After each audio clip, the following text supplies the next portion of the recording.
From the high plains of the Midwest, I bid you good morning, good afternoon, or good evening, whatever your time zone might be. My nod to the late and great Art Bell. I'm Keith Sharp. And I'm G. Dressel. And we welcome you to Life After Life, a paranormal webcast where we talk about the paranormal, UFOs, or the unexplained. And the biggest question of them all, what happens when we die? Stay tuned.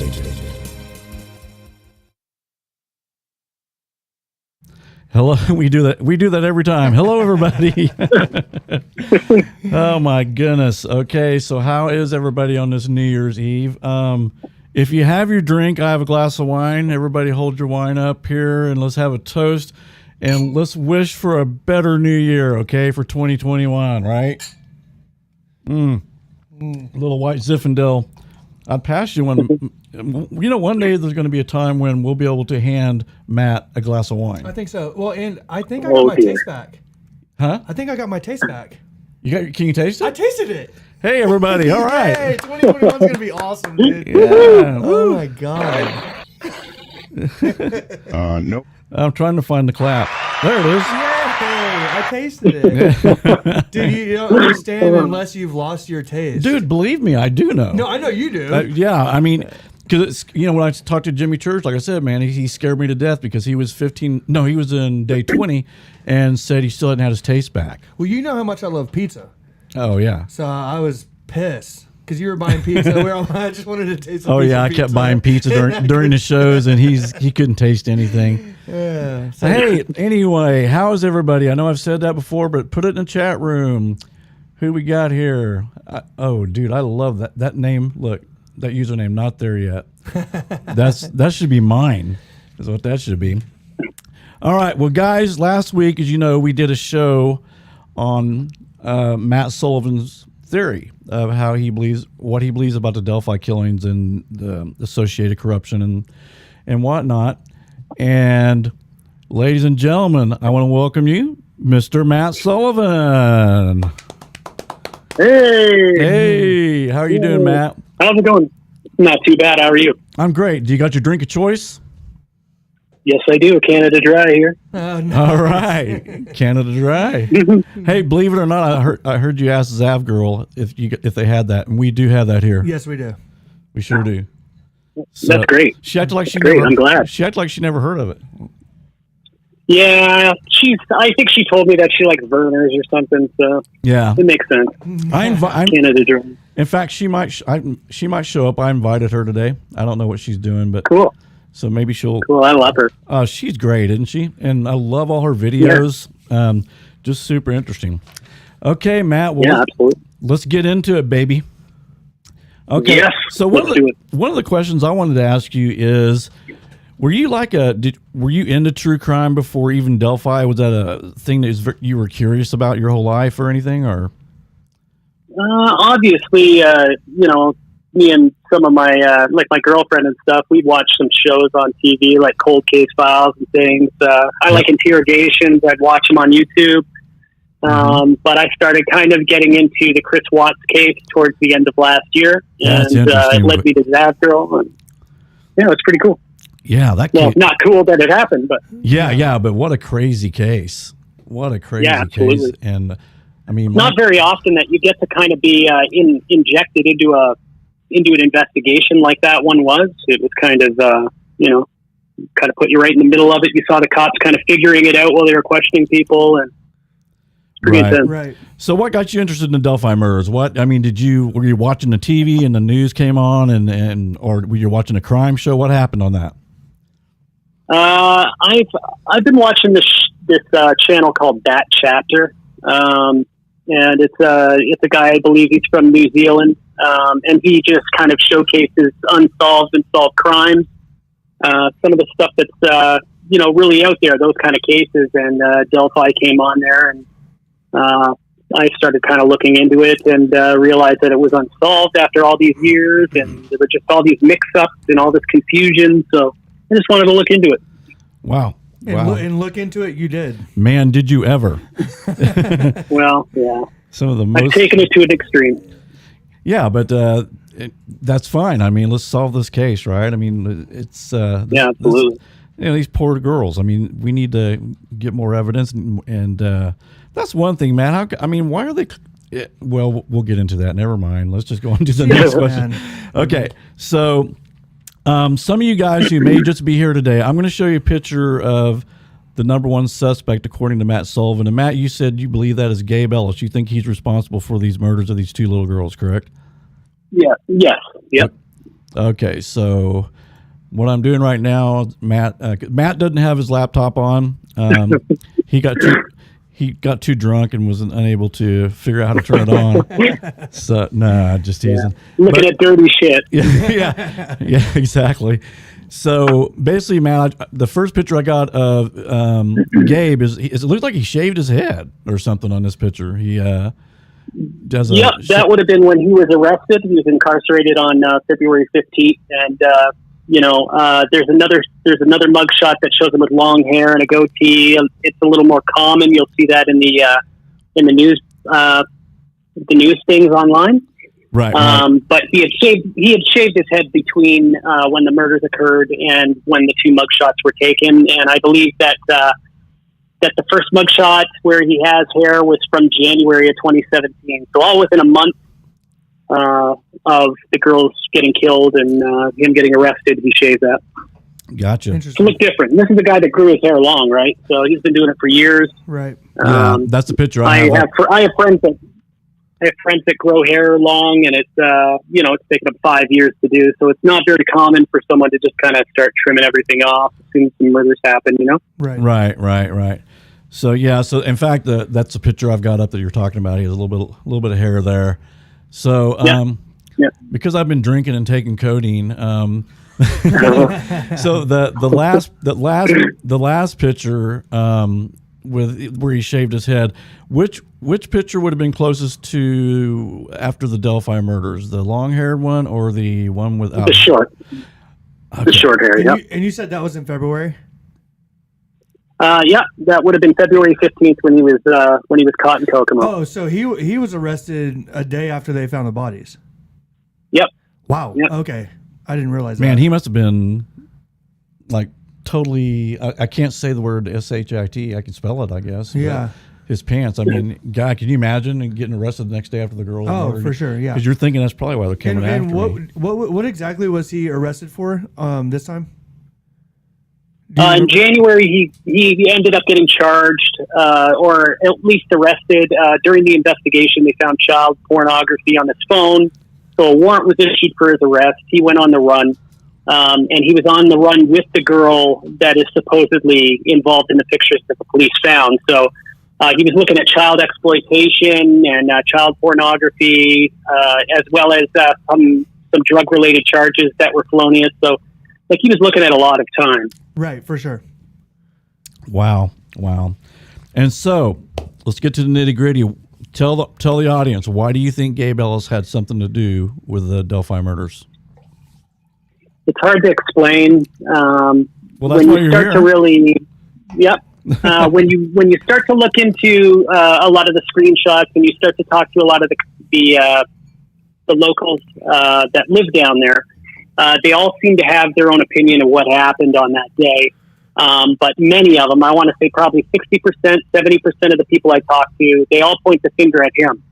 Right. And so once, I was after other people. I he was never really on my radar. I always thought maybe Garret Kurtz was involved or something like that, or Curtis Fouts. But, I was led in this direction.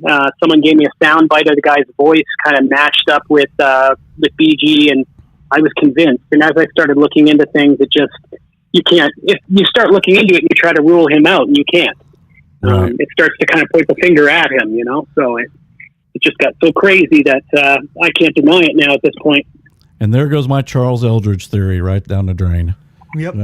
Well, no, I accept that if I'm wrong, I put my chips all in the table, and I might look like an idiot in the end, but I have faith in the people that I've spoken to.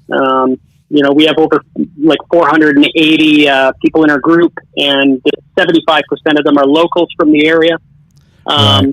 I have people in my group that are involved in the screenshots that we see out there. Yep. So I've spoken to them one-on-one to get information, and everything seems to point in that direction. Right. Yeah. I mean, and that's a really important thing, I think, is that, and the fact that you're talking to the locals, you're not just getting speculation from people who don't even live in Delphi, who are just coming up with their own theories. You're talking to the people in the town.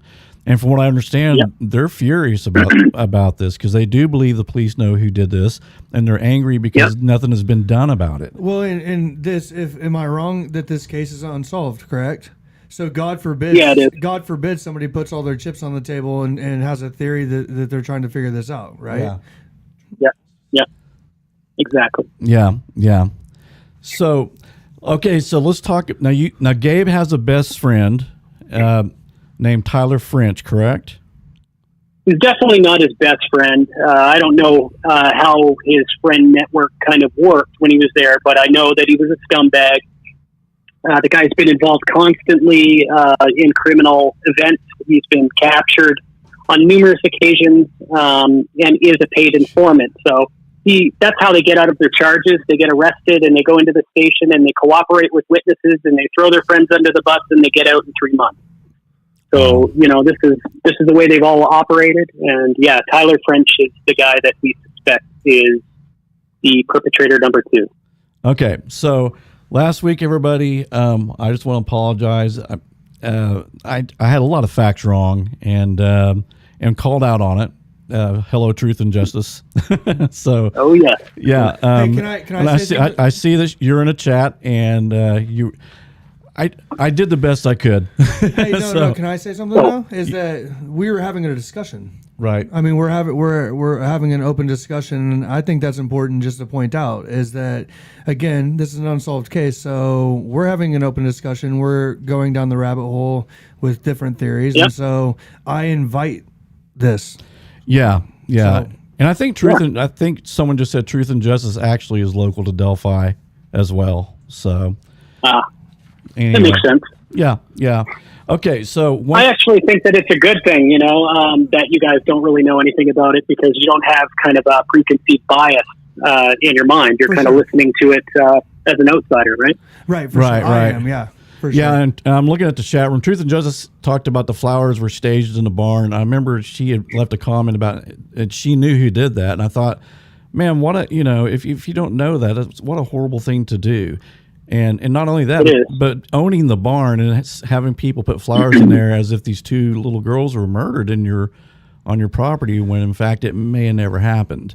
Well, and then you get maybe 70% of the truth out there, but it'll be injected with 30% crap, and so it's like kind of half truth, and it's pretty easy from the outside to say that person lied or whatever, but we're getting good information mixed with the bad information. Sometimes that stuff happens. For sure. Yeah.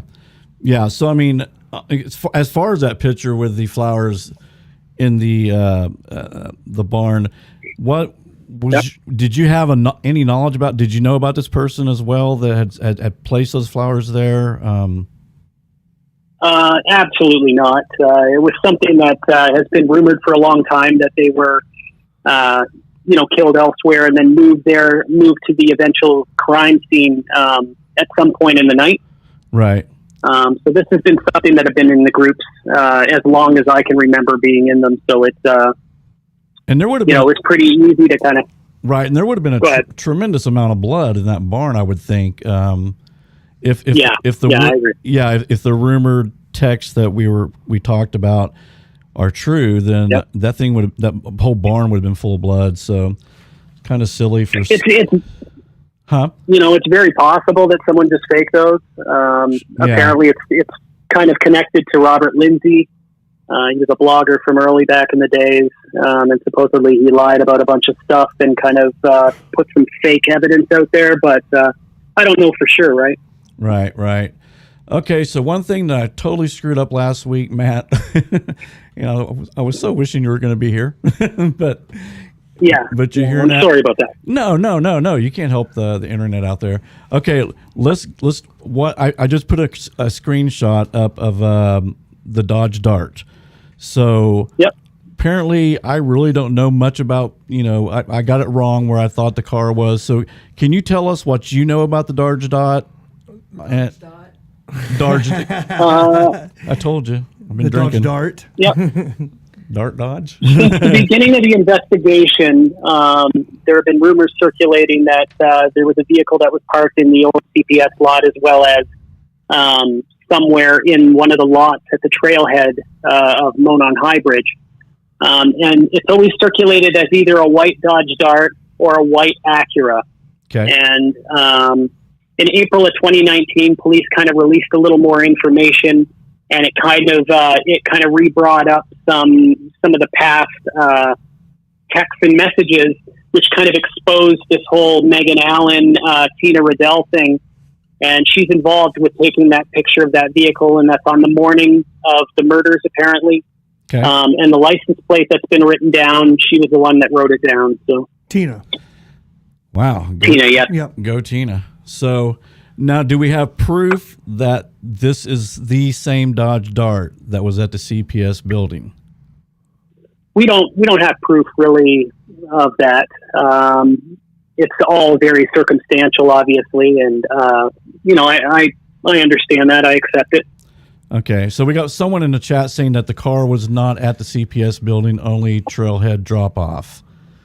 But I'm just reading what folks are putting in there. I don't agree with that statement, but okay. All right. Not to say that that was the only spot. It could be, but For sure. Now, so Megan was Tina's daughter. Is that correct? Yep, that's Tina Riddell's daughter. Okay, and Megan plays a role not in the killings, of course, but just this connection with Gabe and Tyler. I guess it was Tyler's brother, I think you said, that was dating Megan, or am I wrong? No, there was another person, a Trent. I believe his last name starts with a J. He was dating Megan, and they hung around in a crew that they called the Kokomo crew. Yeah, they were let's just call them the Kokomo crew. Yeah. They were basic thugs. They sold drugs. They did drugs. They beat people up and threatened people and stole things from people. They were that type of group, and yeah. Okay, so let's talk about. Well, hey, real quick, Keith. Yeah, absolutely. So absolutely. With the Dodge Dart, okay, and the Kokomo crew, yep. the reason why it's important is because we had some questions about like, well, where did this picture even come from? Well, the reason why there's a picture of this, like, it's just like a random picture of a car, like, who does that, right? And so, whenever we spoke previously, you explained it really well as to why Tina would be taking a picture of this car. Can you just explain that for everybody? If you don't mind. On February 12th, Keegan Callis and Tyler French drove up with someone else. It could be Eric Alter. It could be Gabe Ellis. They went to the house to pick up Megan Allen, which was this Trent guy's brother, or girlfriend, sorry, and her brother Blake. And so they all went to the Monon High Bridge on the 12th. And something occurred that really freaked Tina out. She's never really explained it that well. But when they came back in the morning, Megan was not with them. They were dropping Blake off, and there was something that kind of set off alarms that this felt very irregular, that something weird was going on. And they dropped Blake off and went back to the bridge. That would have been on the 4th, or I don't know. Give me a second to think this through. Sure. I'll play some music while you're doing that. Trying to get the date. Yeah. Give them a little bit of time there. Jeopardy. And your time's up. No. Okay. So on the 12th, they would have went to the bridge.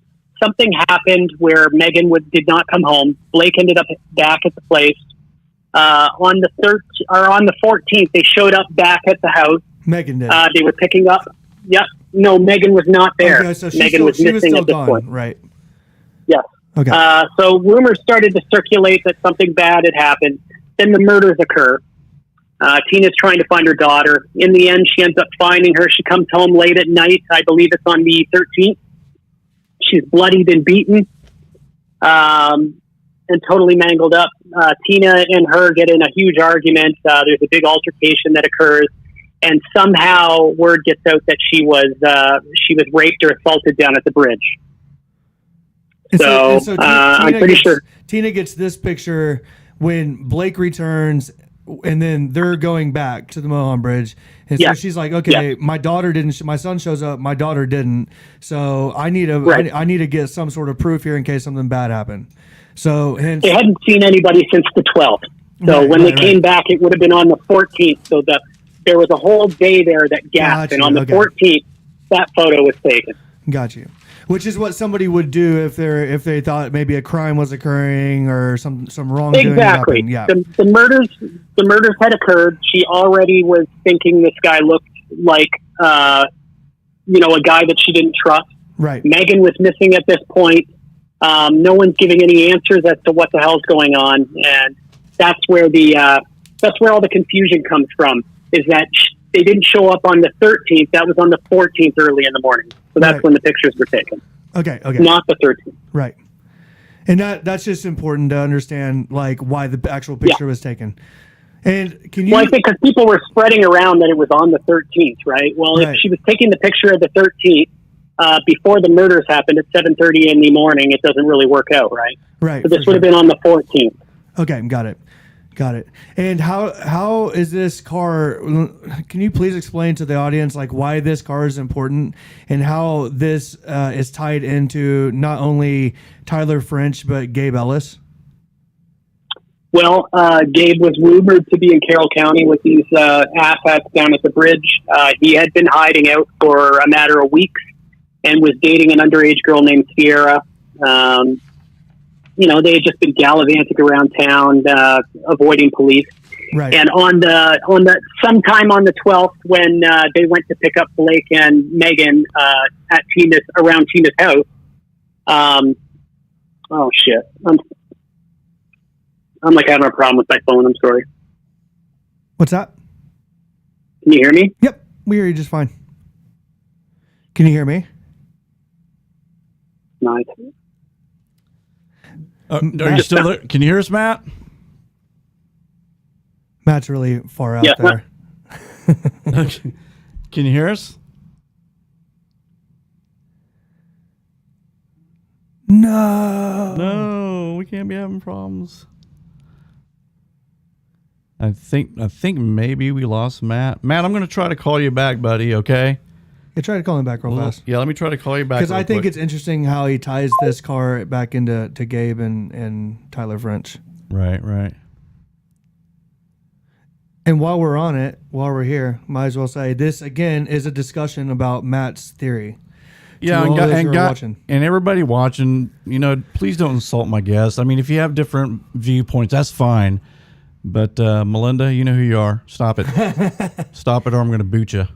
Yeah, just because thank you for your time on a New Year's Eve to all of you watching and to our guests. And we're just trying to have an honest discussion here. Let's see if we can get Matt on. Yeah, let's all just, work together, man. Hey, you there, buddy? Can you hear us, Matt? I got you.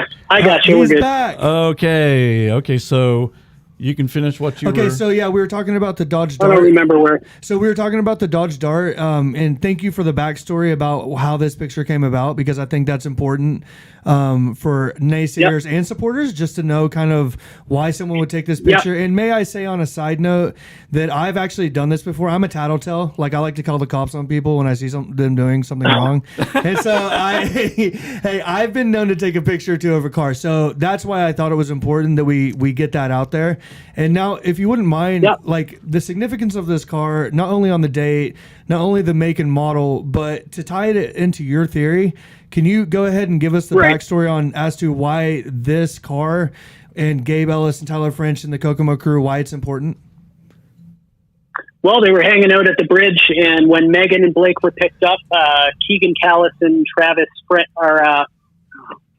Tyler French, they were driving the vehicle. So the Dodge Dart came to pick them up. Tyler was the one that was driving. They went to the bridge, and when they came back to drop Blake off and Megan was missing, it was the same car. You there? Yeah.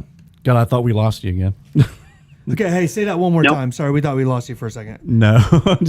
No, I really did. Oh, wow. Okay. Yeah. Hey, I'm sorry. Say that last part one more time. Matt, there he is. When they came to drop Blake off, Right. they were in the same vehicle. Right. Okay, and there's something about the plates though, and how those. Yeah, the plates were some.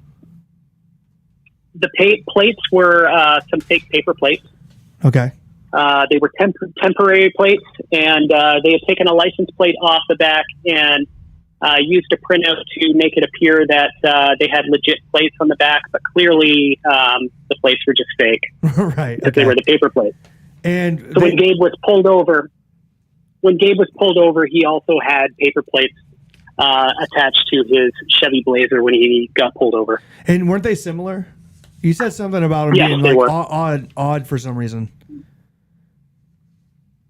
Being odd? Yeah. Well, it's just odd because they both were arrested sort of with the same situation on their vehicles, right? Right.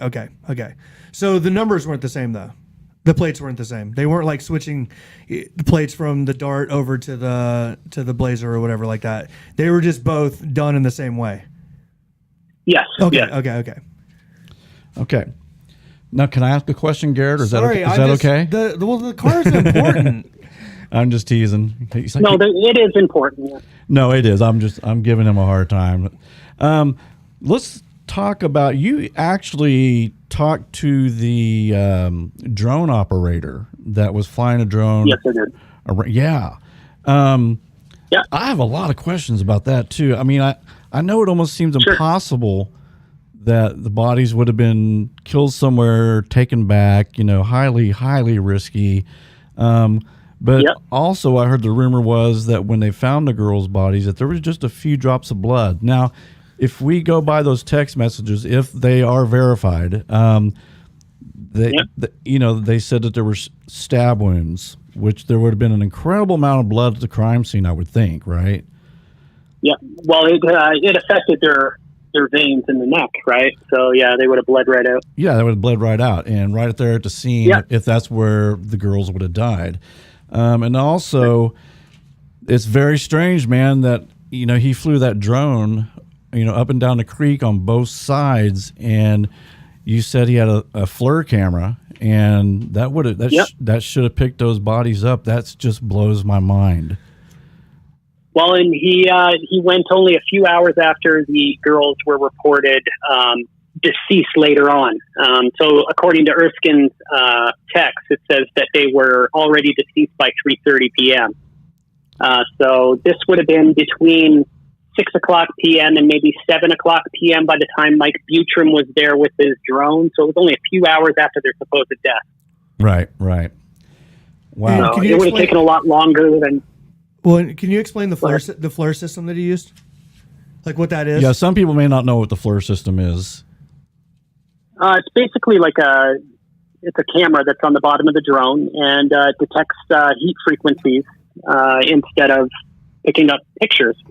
So you'll see different temperatures there. It can go, it's about as effective as down to only half a degree. So everything kind of lights up the different colors, and that's how if you set it that heat shows white, it'll show up as white and red and bright colors like that, and the colder colors, the blue and the black would be, if it was cold.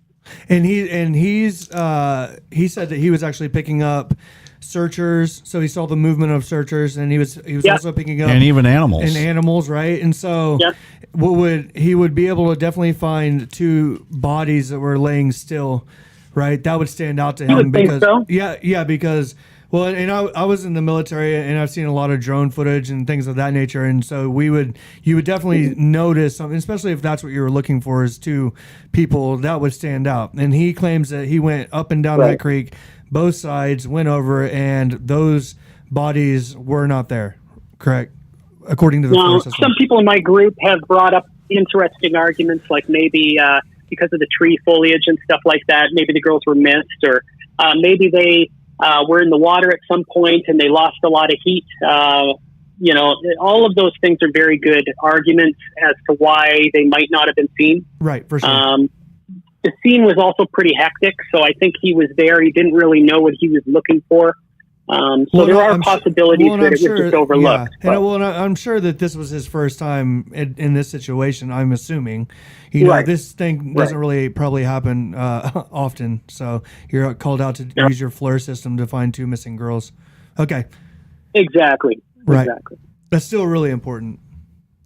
And yeah, for sure. The name keeps coming up, Jason Wilhelm, in the chat room. So who is Jason Wilhelm? Are you familiar with this person? Jason Wilhelm is a violent sexual predator who people have been saying for years that he looks like the first sketch. Okay. I know that he's got a criminal record that's extremely long. It's lengthy. He's got violent crimes as well as sexually violent crimes. So pretty dangerous guy. Isn't that I think I know who this is that younger guy, right? I think he has a Facebook and they have him talking on it. And he's got some videos where he's cooking and talking about things like that. Oh, yeah. I know who that is. So is he a person of interest in this crime right now, or? His name got brought up, so I would say that anything's still kind of up in the air as a whole, right? We don't really know. We have to speculate on all of this, so we're just doing our best to try to follow lead. Well, and from the outsider's perspective, I think that I can speak on this, is that, thank you for the work that you've put into this. Okay, I'm going to thank you on behalf of Keith and I. Oh, yeah, absolutely. And we talked about this yesterday, Matt, the work that you're doing, I think, is important. The work that all these channels are doing are important, right? Because this is still unsolved. Yep. And so your argument's compelling. And one of the things that I thought was really interesting in talking with you was your reasoning behind the 2 different sketches, okay? Because this is something we've talked about in previous shows, and I think it's something that a lot of people speculate as to why there are 2 sketches, why one was released and then another one years ago.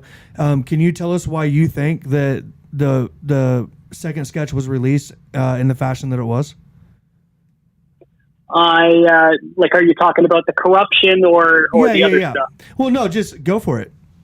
Answer how you want, because I thought it was interesting. I think that there are 2 possibilities. I think that the first possibility are that we're actually looking at descriptions that witnesses have made of 2 perpetrators. Okay. And so what has happened is they've spoken as though the bridge guy is like the catalyst that everybody's looking for. And I think that some of the descriptions of both of them have kind of been meshed together into the one guy because of all the speculation and the case not being released to the public. Okay. The second thing that it could be would be that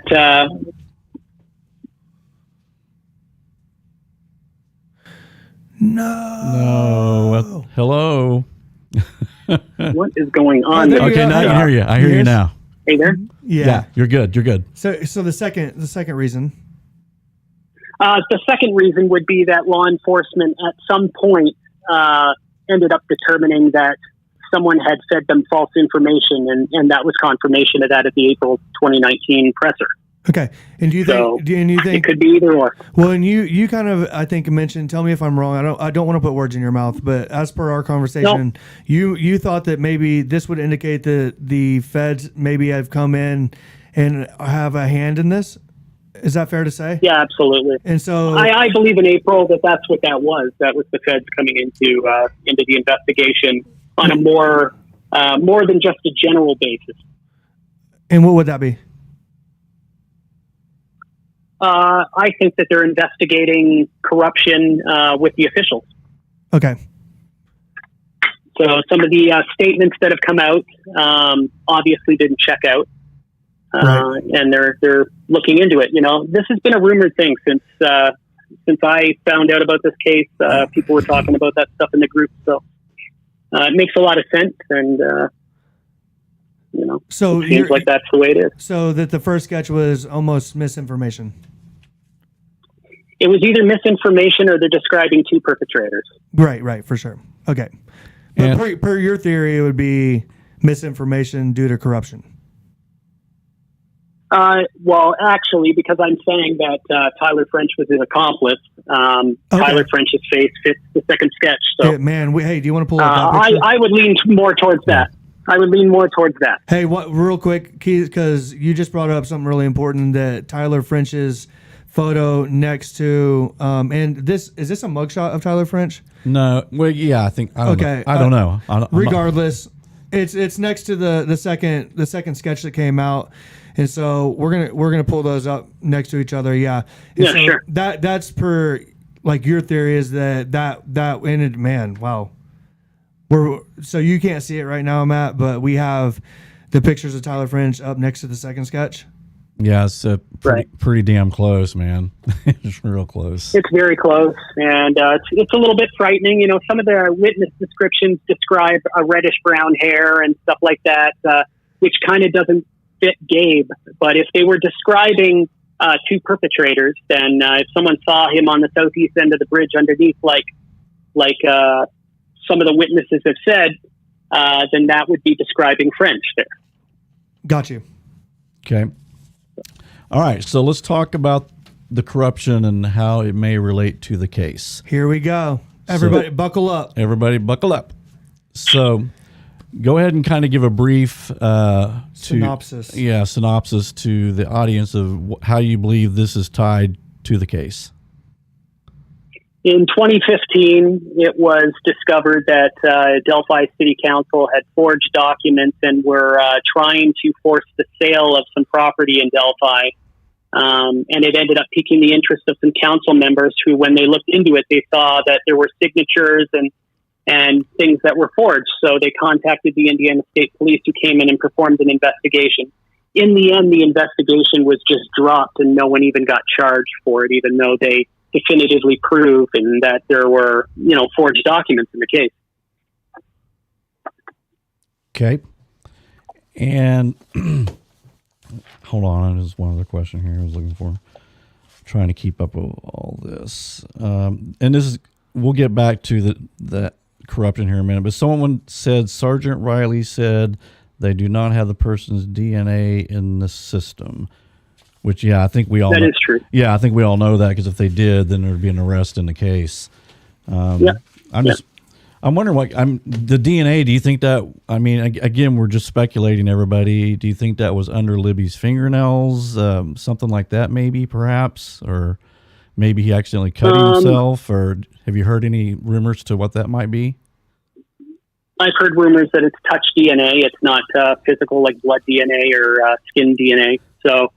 Touch DNA is like the least good DNA that the police could get. Mm-hmm. And so there are a lot of obstacles that they got to climb over to kind of match that with people. But I do believe that Gabe wasn't the one. If Gabe is our perpetrator, he didn't leave DNA, his partner did. And so that's why the police are unable to match it to Gabe, because it's with his counterpart there, who only has misdemeanors. And in the state of Indiana, you have to commit a felony for them to be able to mandate that you need to give your DNA. So it kind of creates a problem when they're doing small crimes, or they're only getting caught for small crimes. Right. Yeah. Yeah. So I wanted to ask you, do you believe the scenario was basically Gabe's on the bridge, he orders the girls downhill, and Tyler's waiting downhill as well? Is that what you're? Just want to make sure I'm getting this right. I think at approximately 12:30 or so, one of perpetrator number 2 was dropped off around the cemetery area or the Mears lot. He walked in through the woods and to the southeast end of the bridge, and underneath there were probably already people down there waiting with him. Mm-hmm. But when the murders happened, I believe that he just waited underneath the southeast end of the bridge while Gabe went to the Freedom Bridge area and, came up from behind the girls from the north. How do you think he got them out there? I believe that they were catfish there. Okay. There's no real anything other than circumstantial evidence. A lot of witnesses have been saying that for years, that that they believed that at least one of the girls was communicating with who they thought was a 19-year-old boy. See, and that's been my hiccup throughout this entire case that I kept going back to in all the previous episodes is because we also covered Evansdale. Are you familiar with the Evansdale? Yeah. Okay. And so for me, I kept saying, man, I just don't know how, and I believe that it's one psychopath. Okay. I'm praying to God that it's just one person. Is that, for me, it was so crazy to think that in these two situations, or in any situation where this one person or in these two people are able to, especially the time of day, because we're talking about, in the afternoon, right? And so how do these two girls come across, in your case, what you're saying is these two individuals, right? How in the world, even if we're talking about Tyler French and Gabe Ellis, how would they know that these two girls were going to be in that area and they were going to be able to, because essentially what you're saying is they were trapped, right? So you have one coming in from the back, one lying in wait. And so even in that scenario, there would have to be a way that they were getting those victims into that area, right? And so I'm glad that you clarified. You think that they were catfished by someone that was acting like they were 19, get them to the location and then go from there. Yeah, it just seems awful. I mean, it's just that's too many coincidences. As this guy shows up, he's obviously, if you look at Bridge Guy, you can tell he's got a bunch of stuff in his jacket. I'm sure there were all sorts of killing tools, whatnot. But just the fact that he shows up there at the same time these two little girls show up there. I mean, don't get me wrong. I know that there are serial killers who do go out and they stalk. They wait and they wait for people to come, and that's a possibility. But it just seems highly unlikely. And I heard a rumor, Matt, and again, I'm not as familiar with the case as you and most of the people in the chat room, but that's our platform. That's baby. our platform, baby. Yeah, we give you guys a platform to state your case. But no, wasn't there supposed to be a friend of Libby's who did say that she had been talking with a 19-year-old on, I don't know if it was what app it was, but that they had been talking to each other, possibly. And maybe it was actually a boy. It was Max Snowberger. He went to school with them apparently, and early on in the investigation, it kind of came out that the girls had communicated that they were going to the bridge on that day, and that they were going to meet a guy. And he asked them not to go until he could go with them, but they unfortunately went. Right. I haven't been able to reach out to him. He, some of the people in the groups have kind of chased him away now. Now, you said he told them not. That would be great. Now, you said he actually warned them not to go to the bridge? That's the story, yeah. Wow. So I'm pretty sure that he would have obviously told the police that. And, sure. Who knows with this sort of thing if we're hearing rumblings of truth or just things that are made up by crazies. So do you think that, and this might be just, let's step off topic just for a quick second. It's still on topic. Let's talk about puppies. Yeah, let's talk about puppies. No, because you mentioned that he kind of got ran off by some of the people in the groups.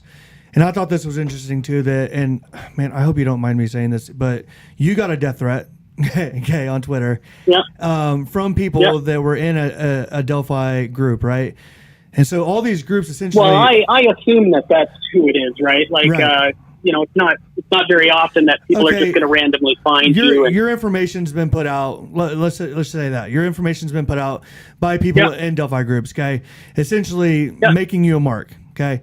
And all these Delphi groups, and so and everybody means well, I think, but almost to a fault, right? So we're coming up like your theory, and we've covered other theories, and they're all very compelling. But what you're saying too is that not only are the locals afraid to speak because of the intensity of these groups that have popped up, but also because of the local officials that are in place and the repercussions that they can face in that area too, right? Yeah. So absolutely. One thing that I've mentioned in every single show is we always say, we're doing this. We want to find closure for the family, all of us, right? But also for the community. Absolutely. Because we live in a really tight-knit community that I'm not going to name because Cass gets mad at me for naming it. But we live in a very tight-knit, that's my wife, a tight-knit community here. And I always say I really feel for the community because they're thrust into this as well. And the madness is just not ending.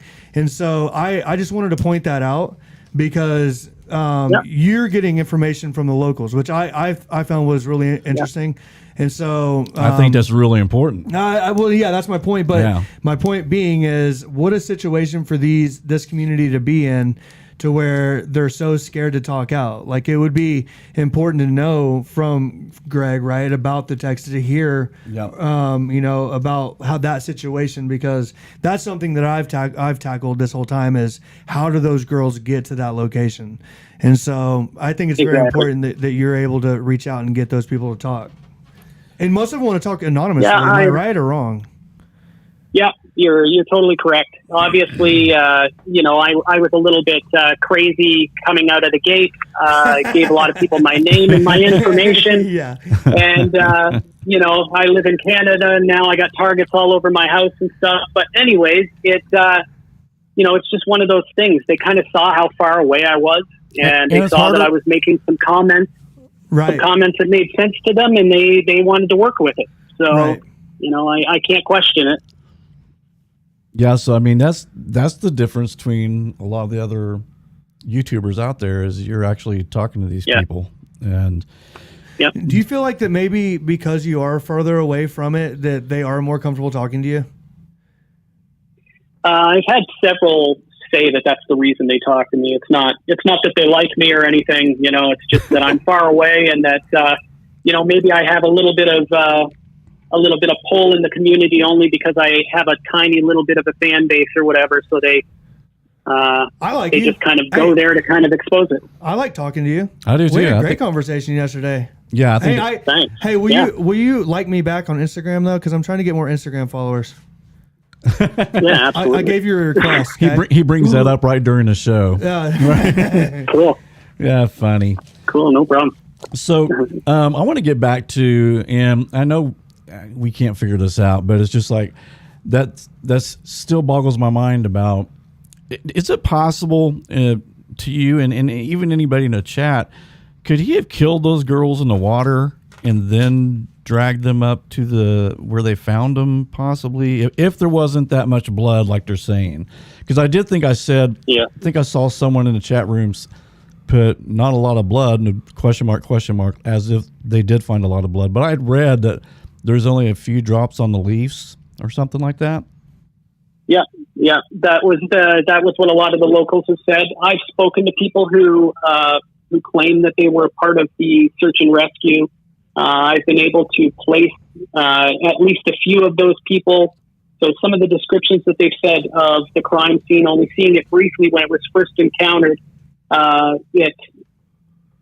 trust what they're saying, and they say that they could see the bodies. They could see that there was, obviously blood on the bodies, that it was a mess, but that the area seemed like it was kind of clean before the perpetrator left or they were moved there.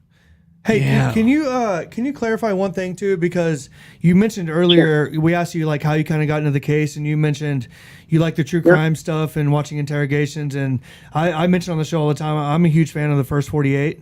Right? Have you seen that? Okay, so, and we know that there's protocols in place, like at crime scenes, okay, where they're going to cordon it off. And can you? You might not have this information. If you don't, can you ask some of your sources? If was there like a protocol in place before the actual search party happened? Because I'm assuming that the search party came together. It was somewhat organized. And they're saying, hey, if you guys find anything, please call this number and let us know. Do not touch any evidence, right? I mean, it seems like that would be the case. Or was this just like some random, like, there's girls in trouble, let's get out there and start looking around, and people are tainting evidence and stuff like that. Can you clarify any of that? Yep. On the search on the 13th, so February 13th, that was an absolute mess. From the get-go? They just had people kind of they had people going into the woods looking for them, and they didn't really realize that it was a crime scene at that point, so they were contaminating all the area. Right, for sure. There have been reports by witnesses saying that there was gum, spit from people, garbage thrown on the ground, and even urine on the trees. So, like, just absolutely Wow. ridiculous, knowing that in the end, this crime scene is going to be totally contaminated. Right. For sure. But do you think that? And then obviously on the 14th. Well, do you think that some What's of that, because Keith and I have talked a lot, like off the air, about the case, and we've all often talked about the search party and the, because again we follow like investigative stuff, and so we know that there should be protocol in place. But do you think part of that is that they're in Delphi, right, and that they've never encountered anything quite like this, and so they just didn't know how to handle it? Well, that's kind of the argument that they use. But if you followed Carroll County news over the last couple years, you'll notice that there's a homicide directly in the area, probably once or twice a month. Wow, so this really? is, maybe they don't have double homicides where girls go missing, but right, for sure. That's still no excuse for a police organization to not know how to secure a scene when the children are missing. Well, that's my question is, like, did the citizens just go out and start searching because of like stuff they saw on Facebook before the police were involved, or did the police actually organize the search party? I think the families were posting on Facebook, and some of the town folks started hearing about this and going down there to help. Okay, got it. I know Tobe Lesenby was. Yeah. Okay. It definitely wasn't very organized by law enforcement or anything. They were just kind of going everywhere. Got it. Okay. So they could have just contaminated evidence, unbeknowing, like having never been a part of a search party or anything like that. Yeah. But once the police got involved, then they should have tightened it up, right? They should have brought everybody in. This is the protocol. If you come across something, this is what you do, kind of thing. Absolutely. Okay, got it. So how else was it jacked up? Because you've mentioned that like a little scene? bit. Yeah. No, I mean the search party and how it was called off and everything like that, because that's also something you point to. Yeah, it just seems like on the 13th when Tobe Lesenby was running things that he just wasn't, his mind was somewhere else. And, maybe it was that they had a most wanted criminal, roaming the counties and they were looking for them, and that's what he was thinking about at this point. But within a couple hours after hearing the girls were missing, he was already trying to call the search off against the family's wishes, who probably would have been absolutely mortified to know that law enforcement is telling them that they're going to end the search. For sure. Absolutely. You definitely couldn't have went home and just laid in bed and allowed that to happen. So I'm pretty sure that a lot of them left, and once they knew law enforcement had taken off from the scene, they all went back looking. So it's kind of one of those situations. Okay. So the cops just left. Yeah, it seems like they weren't even there, and I can't, I tried to contact Carroll County Sheriff's Department to see if they would make a statement, just letting me know if all the officers left the scene and stuff, but no one returns calls there and stuff. So it's just it's a huge mess.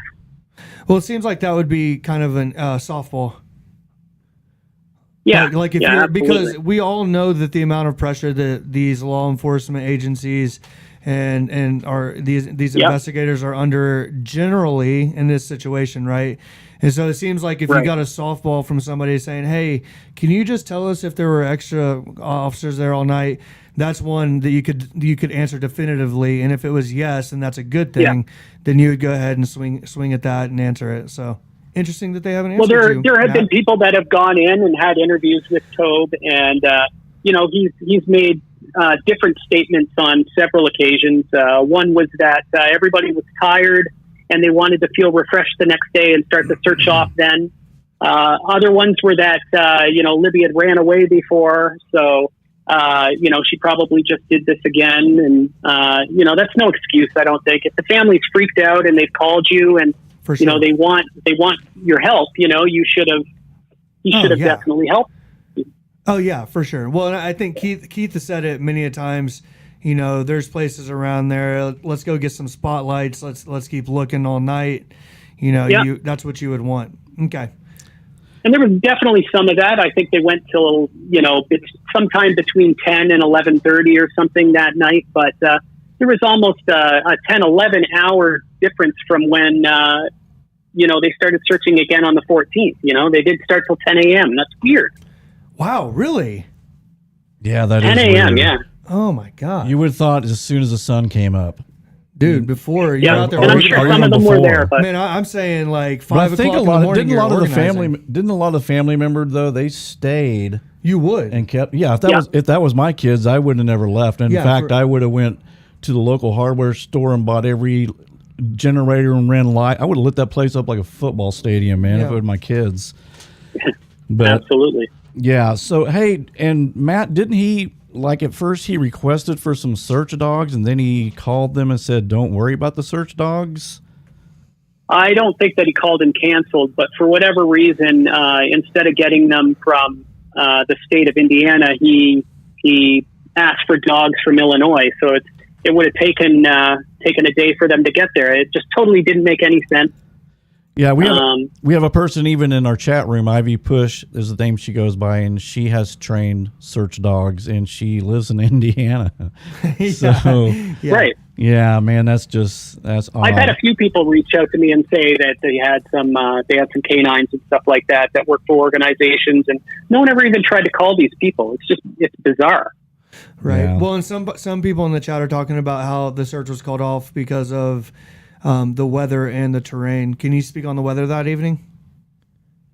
I've never heard the weather was the reason that they called it off, but the terrain is pretty dangerous. I wouldn't suggest walking around on that 80-foot bridge without light, but it definitely, they had flashlights and they were driving around on ATVs. There's footage of it on a news broadcast, so if anyone wants to see that, they can look that up. Hey, Matt, someone in the chat room wanted me to ask you, it says, tell us about the hat and gloves that were supposedly left behind at the scene. Have you heard of that? I've never heard that.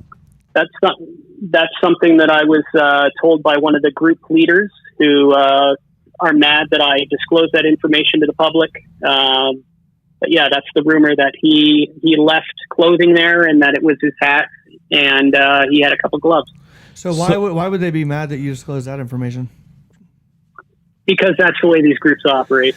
They just, some of the administrators, they know information and they don't give it to the people that are in their group. And, unfortunately, this is just the way that these groups have operated this whole time, probably. So was his hat that he left behind, is it maybe the same hat we're seeing in the video of him walking across the bridge? Possibly. Well, you don't really see him with a hat. That's just a description. But, it's probable that hat fell off during the assault, maybe. Yeah. Maybe he did have some difficulty when he was there, and the girls were a little too hard to handle. No one really knows exactly what happened, but I'm sure that he was freaking out. Yeah, and I would think gloves could leave back a DNA right there. That would be touch DNA too. Yeah. That'd be touch DNA, inside the gloves. That's a stupid move if that's actually true. We also got another comment from Ivy Push. He says that within 90 minutes, boots on the ground, and Pamela is in the medical field. You can tell because I'm not sure what that is. It looks like a C with a. What is that? With dogs. That's the medical term for with. And so let me rephrase this. Ivy Push says that within 90 minutes there would be boots on the ground with dogs if they would have activated. Because when we talked to Ivy Push, and she's the one that said she trained the dogs and has trained for search and rescue, and she's claiming that within 90 minutes they could have been there. And in rough terrain. Well, and here's the other thing. Okay? Right. When kids go missing and you're underage, according to Indiana state law of missing persons, you become a high-risk missing person. For sure. And being a high-risk missing person, especially the girls being under the age of 18, so there's actually a little bit of leeway between 18 and 21 where they have a little bit of time to start reporting it because people can run away at that time. For sure. Anyone under the age of 18, though, is automatically reported as a high risk. And there was protocol that Tobe should have followed in that case. It says in there that he should have immediately gone on the database and immediately contacted the other agencies and started his investigation. And he did not secure the scene until the 14th. So, it's just absolutely ridiculous. Well, even here, have you ever been? That's crazy. I've been driving to Walmart before, and all of a sudden I get this crazy noise on my phone. And I look down, it's like an Amber Alert. The Amber Alert. Right, it's the Amber Alert. Yep. And I get that. I can't turn that off. I wouldn't turn it off. I'm glad when I get it, I'm looking out, right? But Yeah, so somebody that Garrett's age, annoyed with it. I'm like, God, kid, would you stop? No, I'm not. I'm like, man, Me thank too. God. It freaks me out. Yeah, it freaks me out. And I've got, I've got little kids and stuff. And so something should have been done immediately. That should have been organized quicker. There ought to be a protocol, no matter how big your police department. And there is a protocol. There has to be, right? I mean, there has to be. Is. Okay. Yeah, and Matt, someone wants us for you to speak about Libby's dad. I guess he's kind of, I'm not going to say involved, but he has a criminal past, correct? Yeah. With some meth and whatnot. He's been involved in some narcotics over the years, from the early 2000s, and up until around 2015 were some of his last charges. So he's constantly getting arrested at least every couple of years. For meth manufacturing and things like that. In 2008, I believe he got caught stealing anhydrous ammonia from a fertilizer place. So he's got this long rap sheet, and it doesn't take very long for you to look into his sentences to start noticing that he's being under sentence. And the rumor is that he was a cooperating witness who gave names and that's why Gabe Ellis retaliated like this. Yeah, so let's we kind of got completely off the how it's connected somewhat, and which is fine. This has been keep going down this road. Yeah, this has been a great conversation. But go ahead. Go ahead. No, so you've dominated the whole code. Oh man, no, I'm joking. Hey, Matt. After our conversation, Keith and I sat here last night. And we continued to talk. We brought Pamela in. I talked to my wife about it. It was fantastic. So, let's keep going down the road of why this is important, though, because you're saying that this guy. We know the laws on meth, right? Like here, even in our area, it's a very big problem. The repercussions for cooking meth, selling meth. It's no joke. Carrying meth is no joke, right? And so, can you explain to us why? The fact that he's in and out of prison, why he's getting these light sentences, and why it's rumored that he's a cooperating witness is so important to your theory on Gabe Ellis? Well, if he cooperated, Gabe and Tyler French and several of those guys that are also selling dope, they were arrested soon after, and that would be the vendetta that Gabe would have when he knew that he was going to be arrested again in 2017. And he retaliated by going after his rat daughter. Still don't understand that. Right. That's it's all common sense, right? But it's got a little bit of a story there that's very important. Well, it's just please expound upon the story, like you told us yesterday. I mean, because sure, as it pertains obviously to the corruption and why this case hasn't been solved. Well, Derek was arrested in 2014. This would have been September, and he was arrested for drug-related crimes, manufacturing meth, having meth on him, those kind of crimes, right? And he was going through court doing that stuff, and was probably looking at significant jail time for those charges because they were Class C felonies, and he's a repeat offender that has been in there 3 to 4 times probably at this point. During the trial or during the investigation where he was going to court for the 2014 charges, he was arrested again in early 2015. And in the end, only got 2 years and 264 days. The judge found him guilty, obviously, but he worked out a plea. Curtis Fouts, however, went in and suspended the sentence of these judges and gave him 1 day time served one day? for a ridiculous amount of charges. One day time served, yeah. That's all he served. Damn. So suddenly Derek's out on the street, and, within a couple months, you start looking around at the news reports, the Carroll County Comment and all that stuff, and they start reporting on, huge meth operations going down, being taken down. And Gabriel Ellis and Tyler French, several of those people who were supplying drugs to a lot of these dealers, they were some of the people that were busted, at that point. And so they would have been busted, and some of them got off, probably ratting out their friends. and some of them had to serve, a significant amount of jail time. I'm pretty sure that Gabe ended up in jail for a while. He's probably in there for less than a year, but he was still in there, so he would have got out at the end of 2016. Yeah, he probably thought, what the hell, might as well. I'm going away for a while, right? Yeah, he thought he was going away for life. At that point, with child exploitation and child pornography, and he knew that they were looking for him for all these different charges. That he was, at this point, he was federally screwed. He was going to end up in prison for 20 plus years for this. And I just think that it was a very emotional time for him. And he saw an opening to either get access to Derek or to injure the family before he was incarcerated. So then how do we circle back around to because he's only serving 12 years now, right? He's serving 12 years, yeah. So, Indiana state law says that if you're 14 or under, you're automatically charged with statutory rape.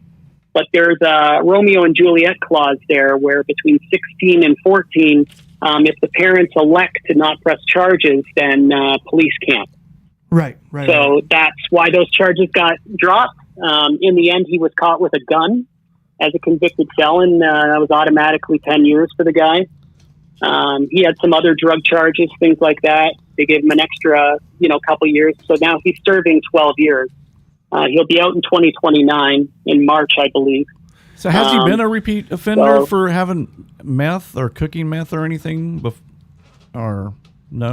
He's got at least 2 to 3 times he's been arrested for felonies involved with drugs. But he has a very violent past. If you look into some of his charges, he's gone to jail for choking people, strangling somebody. Oh my God.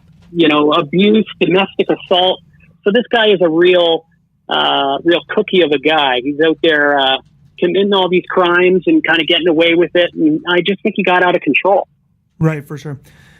And so now, if you would, tie this in, because one of the comments that we got after our last post was, why wouldn't somebody just off Gabe Ellis? If there's all this corruption, okay, and as I explained it in the last episode, like this house of cards. That's a very good question. After this house of cards, right? If one of these pieces gets pulled out, right, the whole thing comes tumbling down, which is, according to your theory, what needs to happen, right? And I must say this, according to your theory, this needs to happen in Carroll County for a multitude of reasons, outside of just this case of the Delphi girls. Well, maybe Howard County too. But this bureaucry that's a few of the county. Yeah, absolutely. Maybe a lot, and maybe there's maybe the whole state of Indiana. No. So why not just get rid of the problem? So that's. I just wanted you to kind of speak on that. I think normally the type of scumbags that some of these hardened criminal officials are involved with would have normally cleaned him up and got rid of him. But I think that I think I'm being irrational if I think that the entire force of the police is involved in corruption and are dirty cops. Yeah, I think what we're seeing there. Yeah, you would lose weight in the theory if everybody in it was, because somebody would give up at some point, right? So I think that there are several officials that are involved in something that they're kind of trying to hide him in there. They don't want the federal investigators or the state investigators to have access to him. And I also think that he's in jail because maybe there's a little bit too much attention going on some of these officials, and they know that if they off him, that it will expose what's happening. Right. And so, yeah, well, I mean, and we've mentioned before the amount of pressure that, it'll further expose. Right. Okay. Wow. So so with Gabe, so basically explain to them, like, okay, so let's say they know Gabe did this. And so what you're saying is they're afraid to bring Gabe in because he has too much information on the shady politics. Is that right? Yep. I think that, there is some corruption in the county, and I think they've involved themselves in organized crime. It might just be accepting bribes to allow drug trafficking and stuff to go on in these communities, but a couple of them have started to get involved and kind of have double dipped. So they're involved in the corruption in the community as well as being involved with some of these crooks and criminals that are out here. And those are the people we really have to worry about. Those are the ones that, really want to keep the multi-jurisdictional officers away from him because, I think if all this stuff came out that, Gabe killed Karina McClurkin and, they started tying it into multiple counties, they would have to bring the FBI in. It would become a federal problem. Right. State police wouldn't be enough to handle something like that. And I just think that it would be a mess. And looking into the community, looking into this guy, it would lead back to them. And so that's really what they're protecting this for. Well, and just full clarity here, whenever Keith kind of told me about your theory before I had a chance to, watch your videos and speak with you in person or over the phone, excuse me. Yeah. And this is known. I've worked in the government. I've worked in a huge, in the system.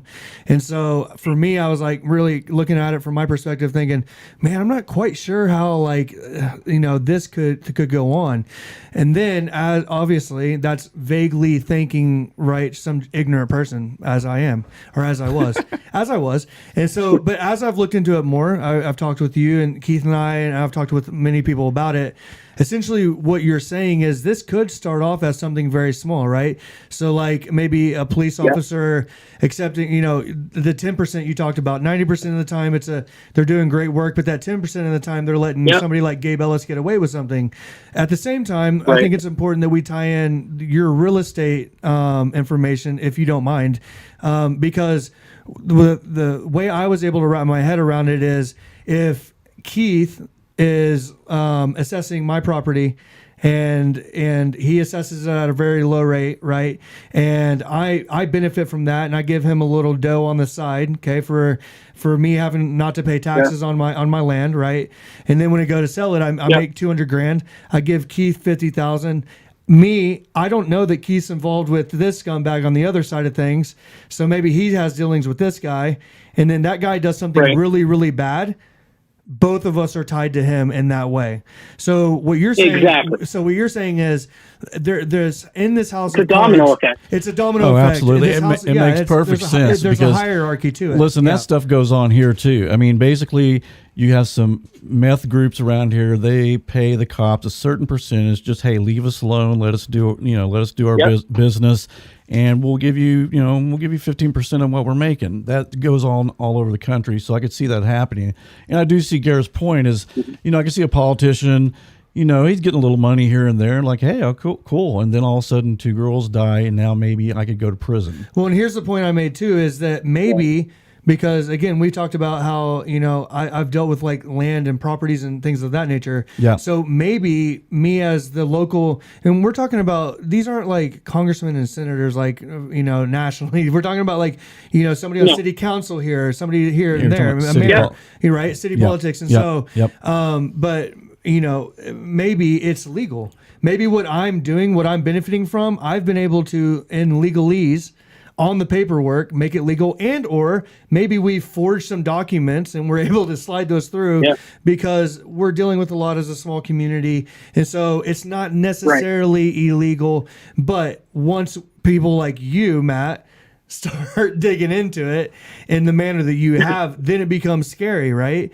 Then you don't want those investigators from the FBI looking into it. And so you're a part of this larger scheme that maybe you didn't know. And I guarantee you, though, there are people that, if this is true, they're very aware of it now, right? And so I get it. That's how I agree. And I don't mean to get into the weeds with it, but I just wanted to kind of explain how I was able to wrap my head around your theory. So thank you for bringing that up. Okay. Yeah, absolutely. No problem. So if anybody wants to ask Matt a question, go ahead and put it. We have some. We have some here.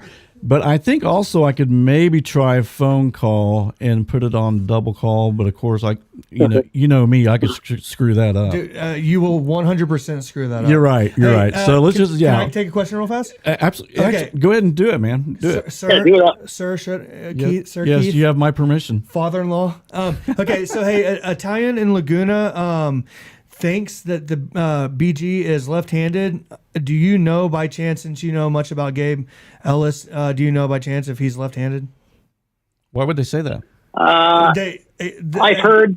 I think I got her message before. Someone sent me a message about him being left-handed. So I'm not sure if Gabe is left-handed or right-handed. Carries a pack on the right side. That would be interesting if we could prove that. Okay, real quick, hang on.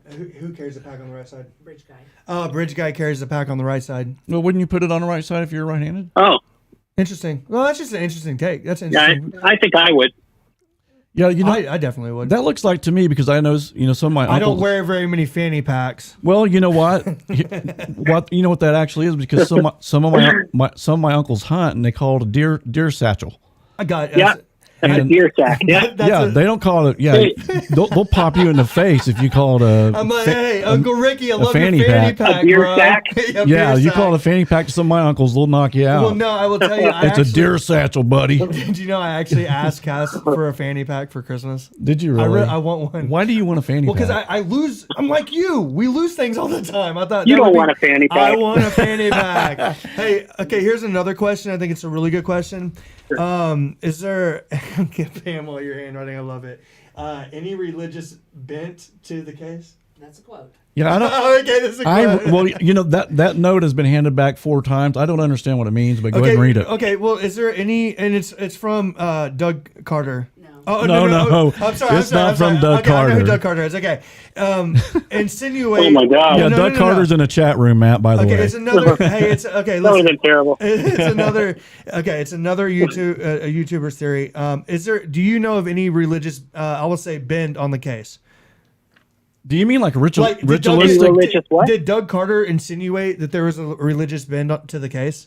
And when you say religious bend, do you mean like ritualistic kind of? It's not my question.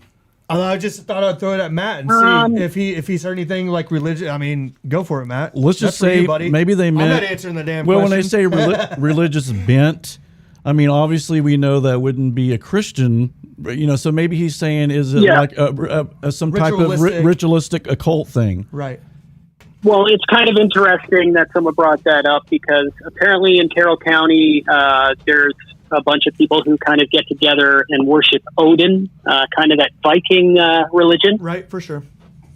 And some of the symbology involved in that, shows pictures, images of girls hanging upside down from trees and like strange things that seem to kind of have elements in the rumors about Abby and Libby, but I don't know if they're true.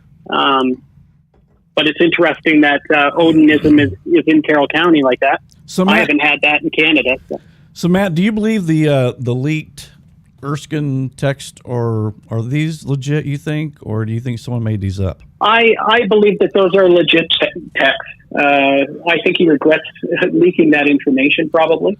Yeah, I bet he does. It's all over because the I net. think it was a little early in the case. It was probably only days after the family had heard about what happened after the autopsy. So I think he was just kind of talking about things that he heard at that point.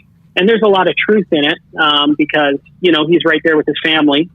But I bet you there's a little bit of, there are a few things there that kind of don't really make sense, I guess, to the public. And maybe those things he feels differently about now.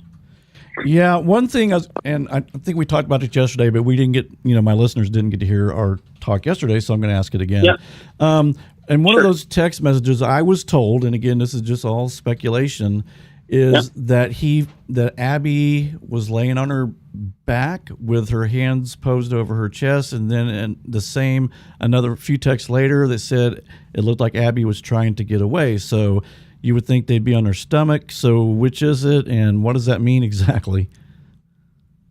From witnesses that I've spoken to who were involved in the search and rescue, there are only a few that I really trust.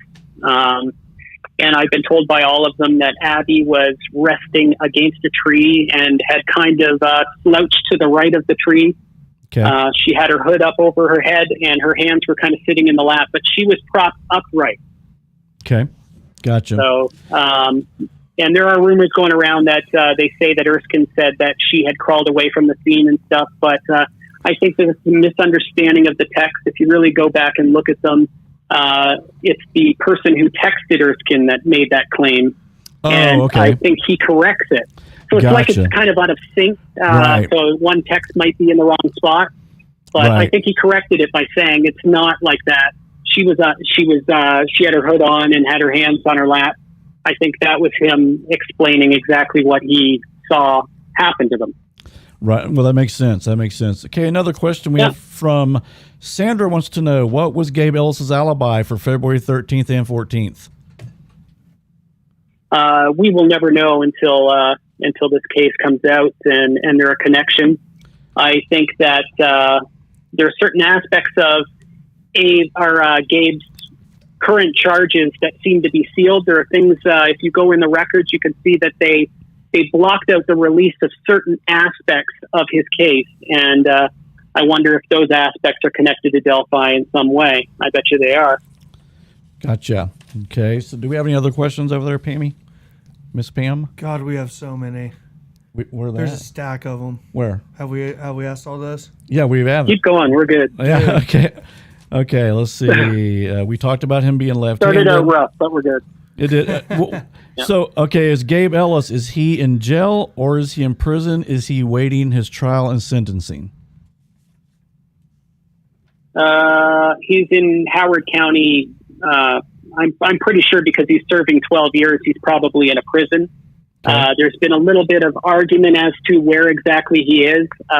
And recently, within the last year, there was some kind of a report on his case record showing that he was moved from one spot to another.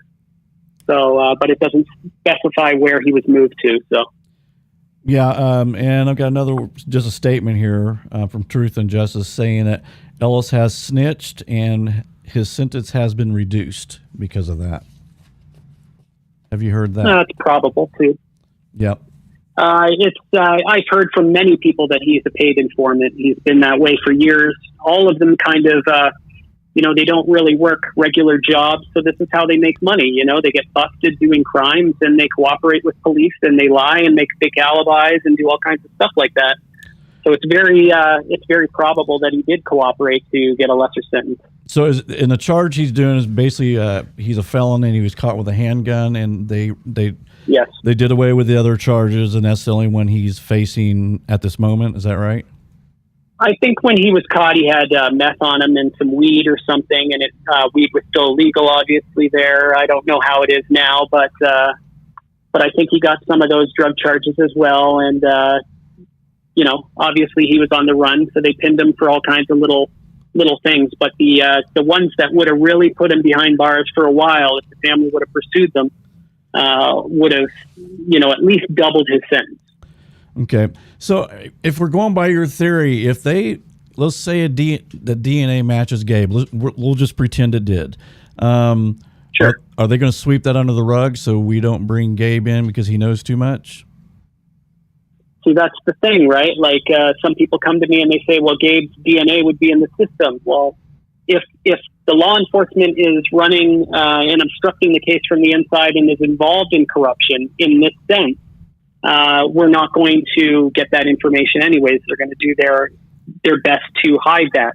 So you can't really say that his DNA is in the system because they might not have even followed the directives of the investigation properly just to kind of get around this.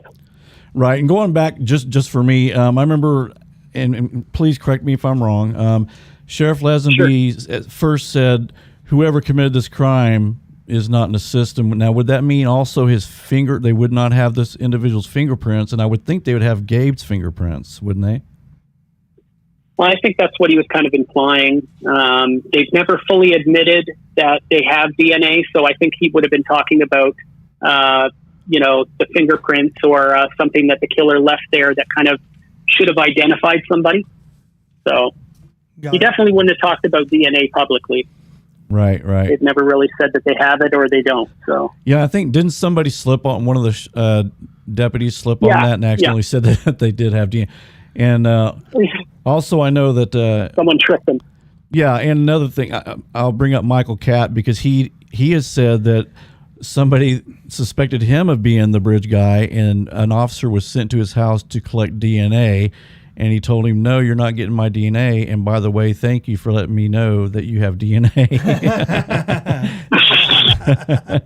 Very, very possible that did happen. Yeah. I've heard all kinds of rumors that say that he had been called into the line and stuff like that, and they had gone there to deal with him. So who knows how much he's cooperated, or some of his friends have cooperated. I don't really know. Right. Okay, another question from Clint 1233. Was Dave McCain riding a bicycle on the trail on the 13th? I heard Dave McCain was sleeping on a bench, but something didn't check out with the police department. They ended up kind of looking into why his statements were not matching.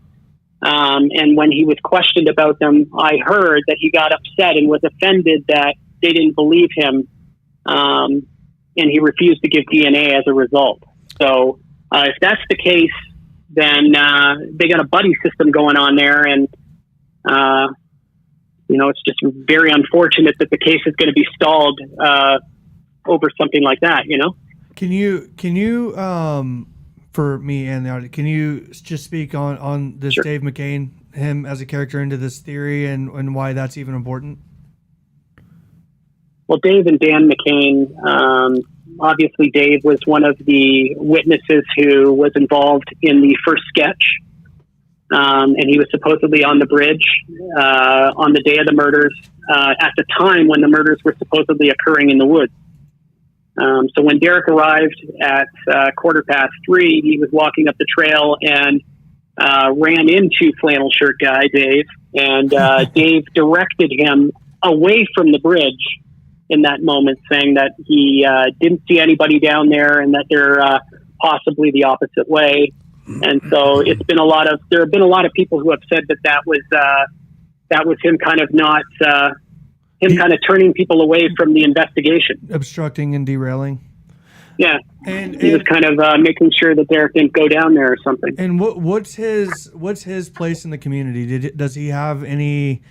Is he a part of like the corruption, or is he just a citizen? He's affiliated with some of the groups, some of the city council sort of situations that are going on with the Historic Society and stuff like that. His brother Dan is on city council and is the president of the Delphi Historic Society.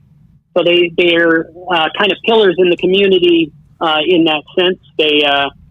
Everybody kind of knows them there, and they got their hands in all kinds of things that kind of keep Delphi clean and fixed up, Right, for sure.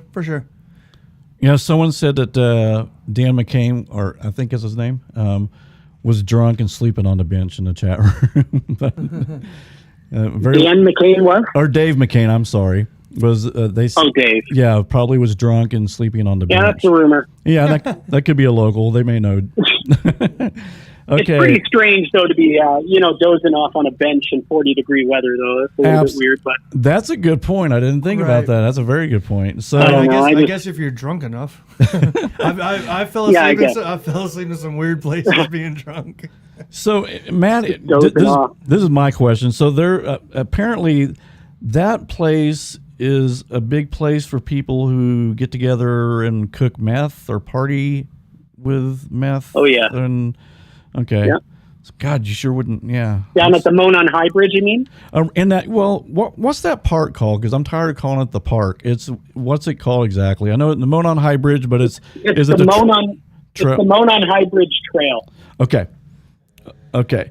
So I have a question from Dana Maupin. Says, Matt, who do you think flannel shirt guy saw leaving the trail that day, and wouldn't he be able to ID Gabe or Tyler from the mugshot and other witnesses? He should be able to, and I think that's why the rumors circulate that he's involved, or he was a watchman on the bridge watching for people.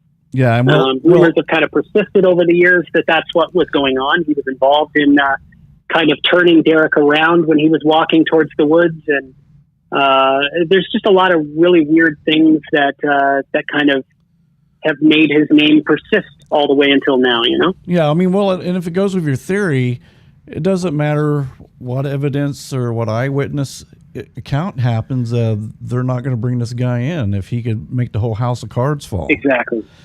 So that's true. That's scary, dude. That is so scary. Or they're gonna have him in, and the best that they can do for him is 12 years because he's committed other heinous, terrible crimes, right? And they're saying, they're putting it on the table and say, hey, listen, you can either go for 90 years, and right, you've committed murders, you're gonna be in for life, maybe the death sentence, or dude, I can get rid of these other really bad crimes and give you 12 years for this gun.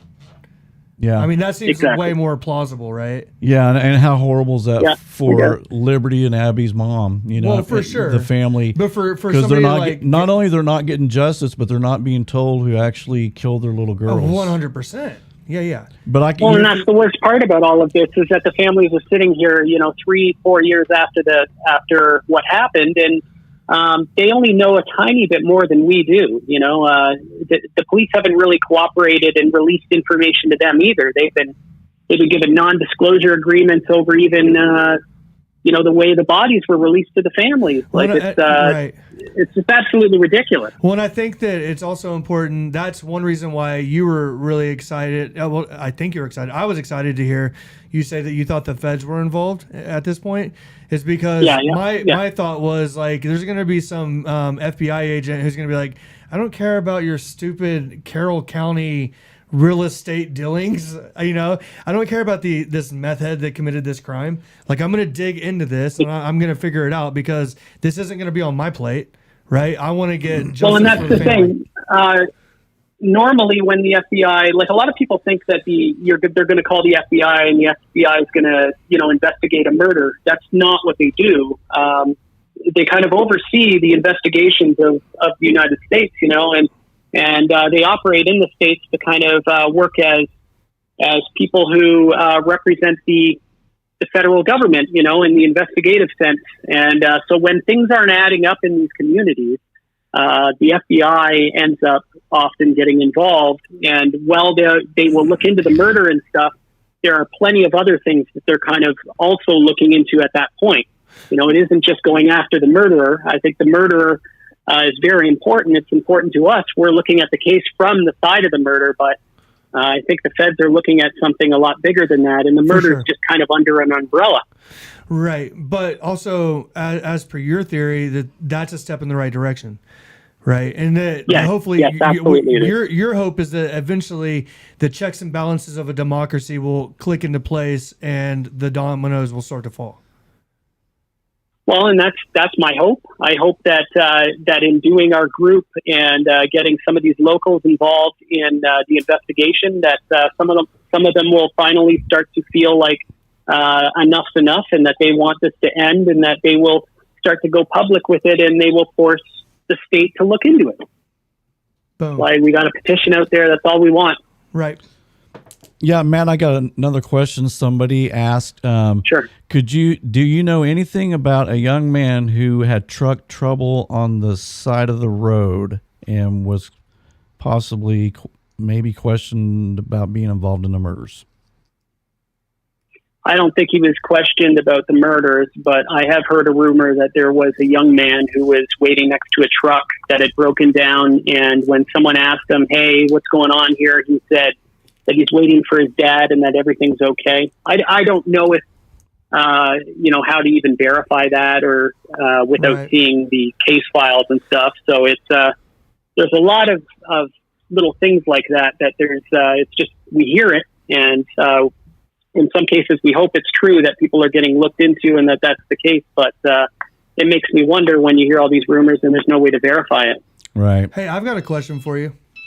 And sure. Because, again, I like to come in to these things somewhat blindly, right? And so I apologize if you've been asked this question before. But what do you want to see happen? Like, what's the end game for you?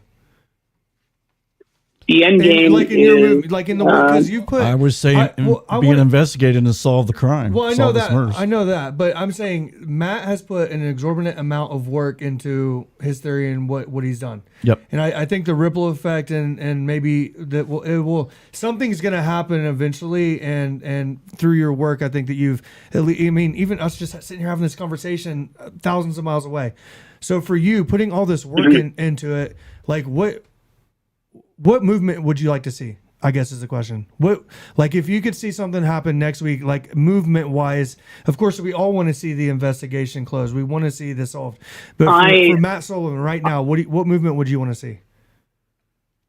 I would want to see someone be publicly named as the murderer. And I would like it to be transparent, that the world knows that what they're saying is the truth, and that the families and the victims finally get justice for this horrible injustice that's happened to all of them. And not only them, the community who has had to live like this and had to deal with a town that's literally frozen in time. If you go in there, it's terrifying because they got these wanted posters all over the windows and all these shops that have closed down now. And it's just really sad that that's their legacy. I hear you. And I just want to be able to see that those girls didn't die for nothing, you know, like this guy needs to be caught. And if it is an Ellis, then we need to do our best to keep going and find the killer. Right. Yeah. And for a lot of people who are thinking Matt's out of his mind, or this is just absolute insanity, I'm a little older guy. This stuff has been going on since the 60s and 70s, starting with the Italian mafia, putting judges on payroll, even up to governors on payroll. For sure. All sorts of things to cover up certain things. Now, there's a whole bunch of unsolved murders, especially during that mafia time, because they were on the payroll. Right. They didn't want things to happen. So people think again about this, because this has been going on since bribes been taken. And I'm not saying that anybody thought, you know, two little girls are going to get hurt. It probably started out as, like Garret said, you know, I'll take a little money under the table here and a little money here. It gets into the millions of dollars, and then all of a sudden someone who's involved with the payoff kills people, and you're like, oh my God. What do we do now? Exactly.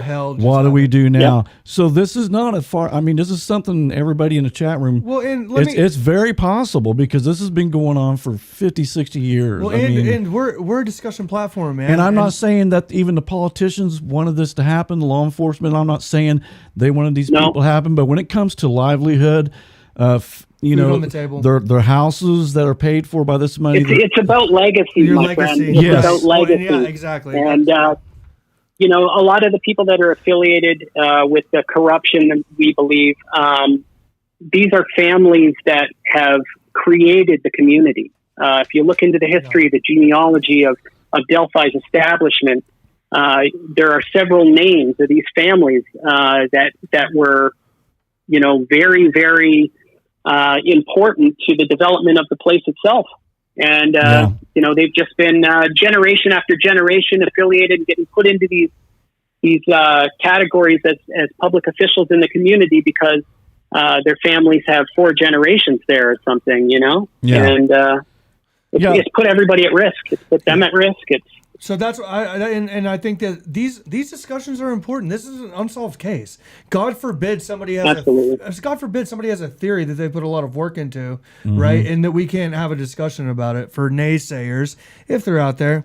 And so, and that's the thing. It's like, listen, okay, all the Delphi channels, everybody has their own theory that happened, but and they may say, well, he's speculating. Well, so are you. We don't. The only person who knows what happened is Libby, Abby, and the killer.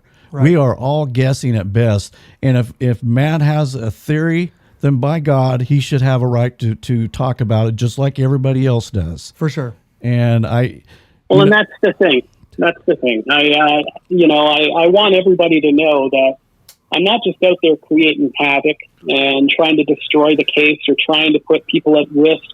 That's the furthest thing that I want to happen. I just want to draw attention to things that don't make sense. Things that the locals have directed me towards. A lot of these groups, they know who I was after before, who I thought was the killer. This Gabe Ellis stuff was real difficult for me to accept because I had already made my mind up. But once they started explaining, no, it's this guy, and they gave me the voice and they directed me towards these these circumstances, it really kind of proved to me that something was going on here, and that I have no right to say that these locals are wrong when they are the ones living in this mess.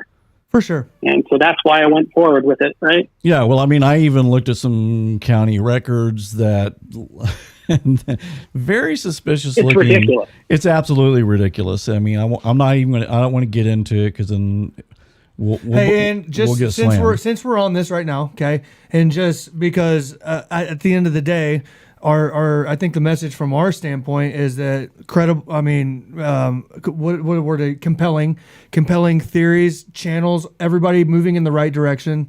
Okay, trying to solve the case.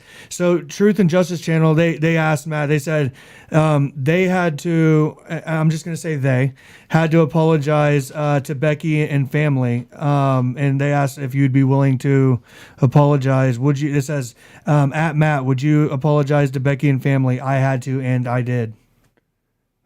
People don't know this, but I've been in communication with Becky Patty, and we are extremely cordial. When I have questions that I need answers, when I'm hearing stuff, I go to her personally. I did it recently to ask her opinion on things. Very good. On leads, so that I wasn't wasting my time following through with lies and stuff. I realize that people have been very hard on them, and sometimes it's easy to be in these groups and to forget that these are real people. The names we're reading there are real people. For sure. And, it's easy to post all their information and say that they're lying. And I know it seems a little hypocritical with some of the things that I've said tonight about Gabe. But you have to understand, there are a lot of emotions that are involved in this case, and we're all striving to have the same conclusion. And I think Becky understands it. I understand it. It took a little while. And I just pray to God that the group start to understand it. Well, and you said it too. You said we got to work together. Yeah, and you said it too. You came out of the gates, hard, and man, there's nothing wrong with that. I mean, look, hey, everybody, while you're on here, go back and look how me and Keith came out of the gates. Hey, watch every single one of our intros for every single one of our videos. We've increasingly gotten a little bit better. But no, I wanted to get that out of the way. And then I also wanted to say, I'm glad that you're able to talk to Becky and that you are trying to clarify these rumors. So essentially what you're doing is you're vetting these rumors as you get them, right? Just like we all are. Because it must be said that you've put a lot of time in. I'm speaking for you because I have a business that I've worked on for going on 11, 12 years now. Okay. And so I know what it means to like dig into something and to put a lot of work into it. And so that's good, that you have that channel with Becky that where you're able to, because the amount of time that you put into proving your theory and to working on your theory, you would have to have had so many rumors. Is that true? Was it like a water? Yeah, was it like a fire hydrant? You opened it up and then all these rumors start shooting at you. Is that essentially how it was? An absolute nightmare, actually. This stuff permeated my personal life. Almost destroyed my relationship. Even I've gotten so obsessed with this over the last months, and then to go on YouTube and make videos and to work hard to release information, and then to have a couple naysayers that I was once subscribed to going in there and doxing me and putting my information out there to try to hurt me and making claims like that. I kind of started to realize that I was kind of doing the same thing to the family, and it's kind of made me want to be a better person about all of this stuff. And I hope to God that they can get the same, signs from God so that they change their ways too. I just want us all to work together and to go after the killer. I'm gonna raise a glass to that, and I'm gonna raise a glass to the fact that what you just said about how you've gone back and you've evaluated, and that's making your case better, right? And that's making you a better person. That's making this whole conversation a better thing. And so we all have to do that. It's difficult at times, but that's also the sign. That's a good sign. That's a strength. That's awesome. If one day all the Delphi people could join hands, all the channels. All of them, and just go, hey, let's all work together and let's not bash each other. Hey, because at the end of the day, we all want to solve the case. That's the point. Is get justice for these poor two little girls, and and if everybody has a different opinion of something, I think that's okay. I think that's a wonderful way to do it because obviously, there's no one in custody right now. Yeah, hey, and we also, I saw this on your notes because I like to look at Keith's notes beforehand. And so, I like to. And my horrible grammar. I'm like, hey, Keith, can you go grab something out of the car for me? And then I read all of his notes. But I was going to say this earlier. You talked about the effect that this has had on your life. This has made you super rich, right? You're like driving around in Lamborghinis. You're driving around in Lamborghinis. Absolutely not. You've not monetized I've it. made not one penny. Not one penny. I haven't monetized anything. I haven't. So, it's been really important to me to not have a focus like that. There are some YouTubers out there that are making a crap load of money putting these videos out. Hey, this was always about the girls. So it's fair to say that this has not made your life more difficult, or this has made your life more difficult. Oh, it's made it difficult. Yeah, it's made it more difficult. That's for sure. Hey, and thank you to everybody watching right now. This is a record show for us on amount of viewers and people that are getting involved and able to hear this. So yeah, it's wonderful. I mean, on New Year's freaking Eve, 2021 is going to be freaking awesome, man. Well, let's hope. No, I'm telling everybody right now, 2021. Pretty rough year. Yeah, it sure was. 2021 is going to be awesome. Okay, well, let's be positive about it. I agree. Okay, Matt. Dana Mompin says Gabe Ellis is in federal prison, also known as the Country Club. Wow, that's a country club I'd want to stay away from. Yeah, I will not be a member of that country club. All right, dude. I don't think they're giving them golf clubs. No, they're not getting tea time. They're not getting any tea times for sure. But yeah, this is awesome. Is there anything else, Matt, like from your end? Because listen, here's what's gonna happen. Okay, we did our first show. We started going down the rabbit hole. We did our second show. And this is our fourth show now. Okay, so we're actually gonna do a follow up. We're gonna do one more, where we're going to kind of lay it all out on the table. Is there anything that, with our audience and with our people, or even with us, that, you would like to say before? Just, I don't know. I'd have to think that through a little bit. Just think before you speak. It's very important. Yes. And make sure that, if you're going to go out on a whim and you're going to make, put yourself at risk like this, make sure that you're making good decisions while you're doing it, because sometimes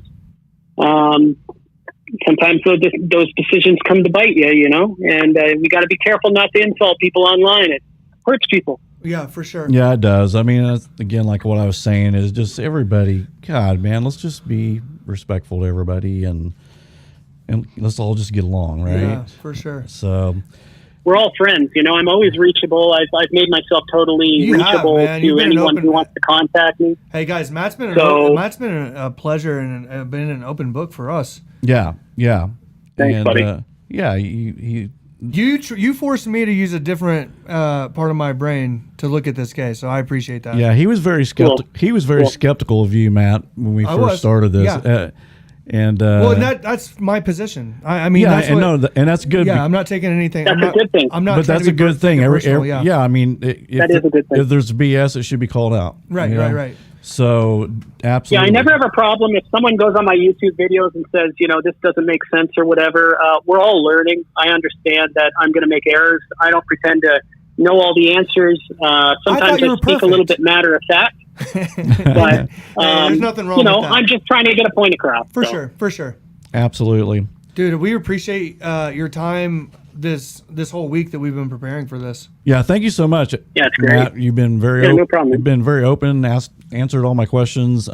Hey man, when can we look for that fourth video? When's that coming out? Yeah, I can't wait.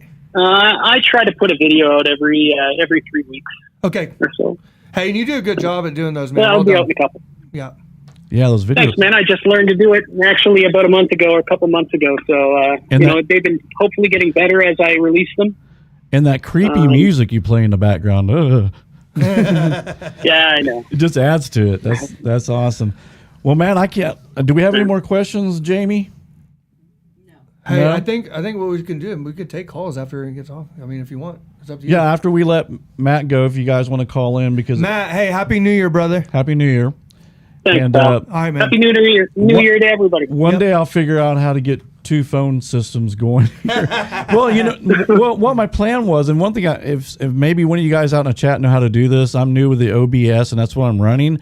And I thought, well, hey, I can get a hold of Matt through like Facebook Messenger, like you're making that phone call, and then we could leave my phone open for you guys to call in. So if anybody knows how to do that, you can leave me a message at the at my email, which is living101@live.com. If Pam will put that in there.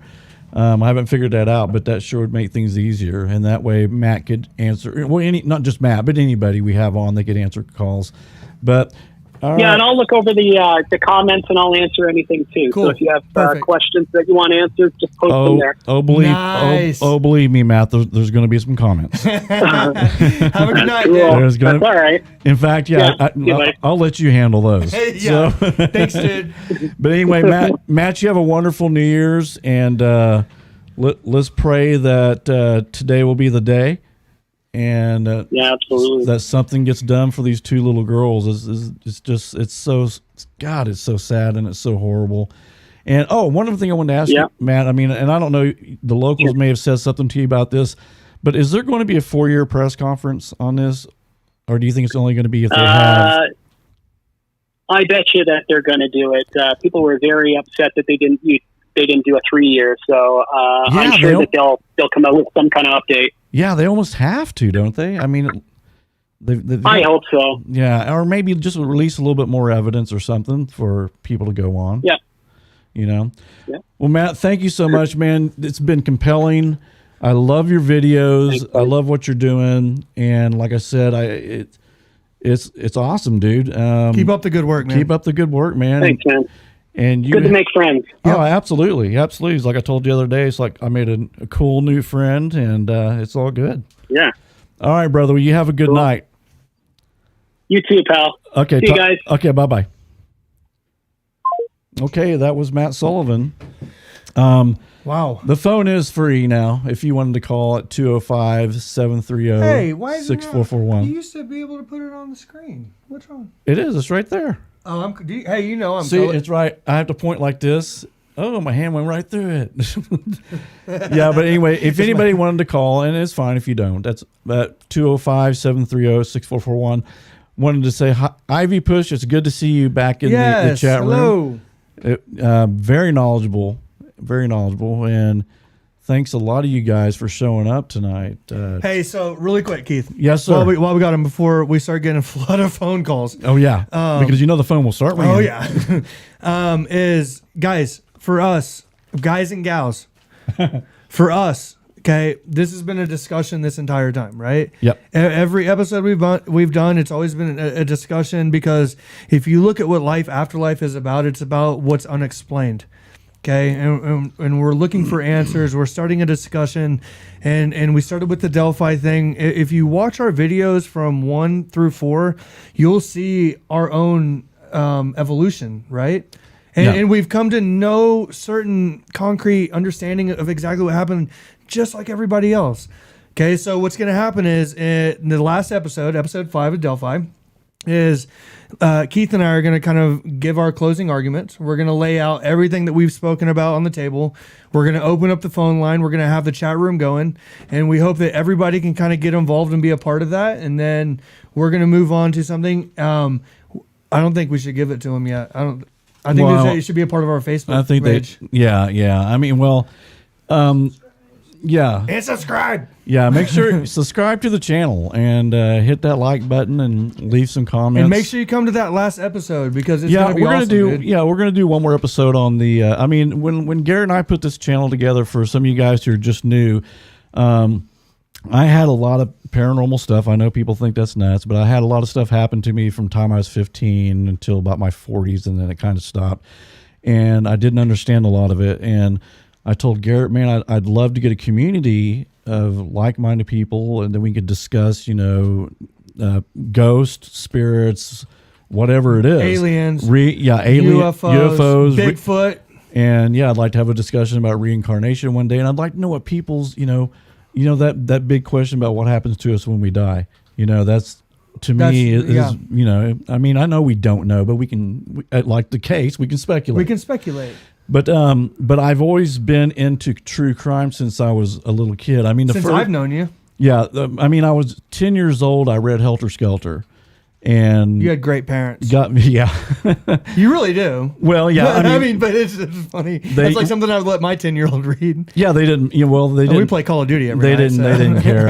I read that book cover to cover, and I did a college paper on it. I actually in high school I did a paper on it as well. And so that was my first introduction into true crime was the Charles Manson case, and then it went into the Zodiac case, which they just cracked the 340 code. I don't know if you guys realize that. And I don't know if you're even interested or even care, but the Zodiac 340 cipher has been solved. It was solved a few days ago, by two mathematicians and some code breaker guy, which I thought was very awesome. And that's a show I'd like to do as well. Yeah, we can do that. But what we're going to do is mix in a little paranormal and a little true crime, because that's my two big interests. I love paranormal stuff, and I love true crime, unsolved crime mostly. Well, and we're giving life to some of these cases that are going through difficult times.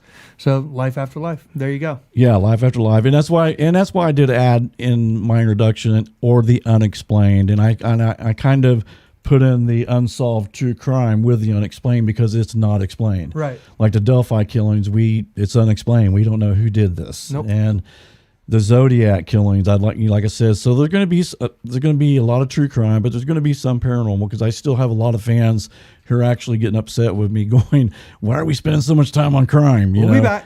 We'll be back. But we will get back to that. And I think we usually do 2 shows a week, and I'm just talking to Garret. I think we'll probably do 2 or 3 more crime things. And I do have a man who claims to have met John Teeter. I know some of you don't know who that is, but watch, the numbers are just dropping now.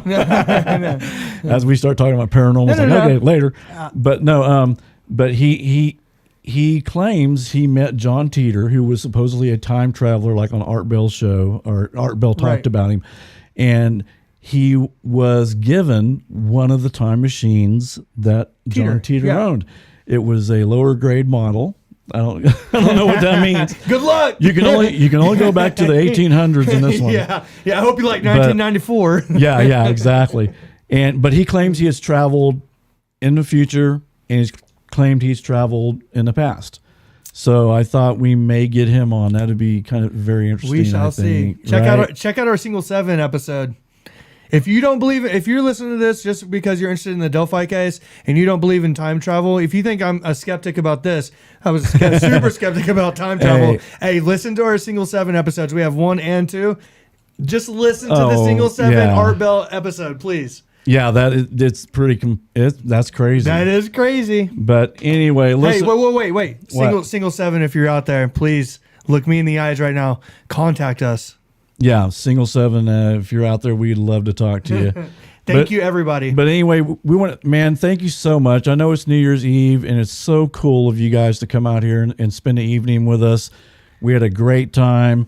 It's been a lot of fun, and like Garret said, we're going to do one more episode. We're going to kind of call it the Wrap Up Delphi. No, our findings. Our findings from the first time we talked about it up into including Matt's theory as well, and just kind of give you what we kind of think at this point. But anyway, we love you guys. Happy New Year. We love you guys. Happy New Year. If you got a glass, we did it. If you got a glass, hold it up.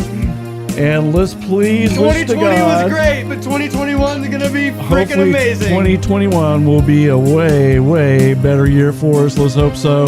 Thank you guys. Love you guys. We love you guys, and we will see you soon. And remember, subscribe, like, share. Also, go to our Facebook page and become a member there. That's where we give a lot of our dates for when we do these things. So anyway, good night, everybody. Bye.